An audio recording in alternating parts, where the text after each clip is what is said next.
Hi everyone, my name is Linh, and today I'll be presenting my BCM217 documentary project titled Love in Translation, a heartfelt exploration into the lives of international students as they navigate love, identity, and loneliness in a foreign land. Briefly speaking, the film takes an intimate look at international students' perspectives on seeking love abroad, virtually uncovering the inner worries about cultural barriers, racial bias, and the quiet, growing fear of being alone. As an international student myself, I've seen and personally felt how complicated it can be to form emotional connections in a new country. While love is often seen as something universal, it becomes layered with challenges when cultural expectations, language differences, and even racial stereotypes get in the way. From hallway chats to late night deep talk, I've noticed a pattern. Many of us long for love, but we also carry hidden fears of not being understood, not being accepted, or simply being alone. Sometimes we even rush into relationships out of loneliness rather than genuine connection. This documentary was born out of those shared experiences, the small, quiet moments where students are somewhere in between hope and homesickness. Therefore, through a series of intimate interviews, the film gives voice to students from diverse backgrounds as they reflect on their experiences with dating, relationships, and the quiet impact of other mental factors. They speak openly about unfamiliar cultural expectations, the deep longing for connection that sometimes blurs the line between love and emotional dependence. As a result, we can explore how love, identity, and loneliness intertwine for students who are searching for belonging in more ways than one in a strange land. The audience is invited to sit with moments of reflection, recognize common emotional truths, and question whether love abroad is truly found or simply sought to fill the silence of isolation. The documentary uses both participatory and expository modes based on Bill Nichols' framework. As both the filmmaker and the subject myself, I'll guide the narrative through voiceover and the light on camera presence. The participatory mode comes in through open conversational interviews. Meanwhile, the expository aspect allows me to offer reflective narration, poetic voiceover that help transition between each person's story and deepen the emotional tone. Visually, the film will lean into soft, handheld or gently stabilized shots, warm tones, and natural lighting. I'll film my subjects in familiar spaces, study rooms, dorms, cafes, to create intimacy and safety. These visuals will be complemented by symbolic B-roll, walking by the beach, waiting at the bus stops, looking out windows, all to mirror the internal experiences shared on the screen. To shape both the tone and storytelling method, I looked at two case studies. First is Doubtful Love, a reality documentary series on Netflix.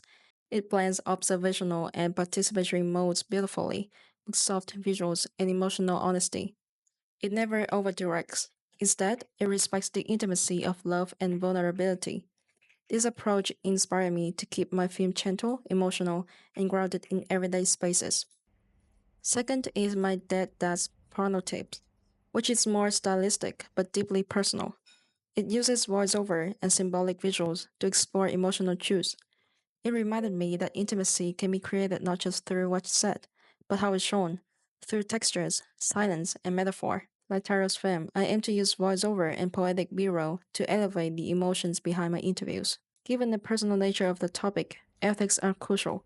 All participants will be fully informed and give consent, either written or verbal. They'll have the option to stay anonymous and can withdraw at any time. Interviews will take place in safe, relaxed environments where subjects can share at their own pace. Sensitive visuals like private messages will only be included with permission, and cultural representation will be handled respectfully and thoughtfully. Filming will take place on and around the UOW campus, in libraries, dorms, outdoor spots with greenery, and everyday locations like bus stops or cafes. The timeline is on week 8, I will confirm participants, finalize interview questions, and try shooting. From week 9 to week 11, I will film the interviews in B roll. Then on week 12 and 13, I will edit and finalize the film. For the equipment, I will be using LDSR camera gear, including tripods, clip-on mics, and audio monitoring tools, and recording voiceover in a quiet indoor space. The film's visual mood relies on natural lighting, warm tones, and intimate close-ups, so golden hours such as late afternoon will be prioritized for outdoor filming. Care will be taken to create a safe, relaxed space during interviews, allowing participants to speak openly about personal experiences. Footage will be shot with a mix of static frames and soft handheld shots to balance professionalism and emotional realism. Voiceover narration will be recorded in a quiet indoor space using audio gear from the LDSR kit or a personal mic with acoustic treatment. And now, please enjoy my proof of concept media. Thank you so much for watching. Sometimes it's weird to me being on a bus in a strange land, surrounded by strangers, and you know that you might be the only one not going home today. I feel like, oh, I want to get back to my mom. I don't want to stay anymore. Leaving everything behind, I only carry my hope for things that I thought would be worth the goodbye. One word, it should be new. For me, it has always been excited. Loneliness doesn't come all at once. It grows in the silence where my hope used to bloom. My loneliness and the homesick has grown over time, I think.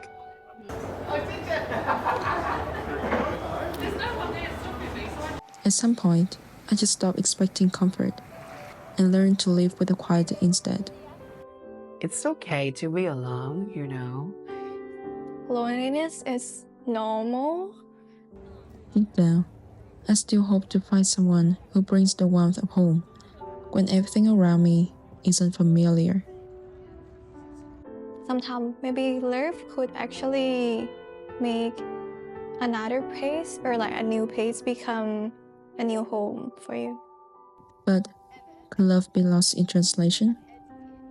When feelings now must cross oceans of languages and cultural gaps?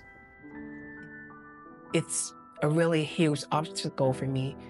But in my life, I want to try once, you know. I want to try once. Probably I will learn something, I think. But I don't think that is one of the main reasons why there couldn't be love in such cases.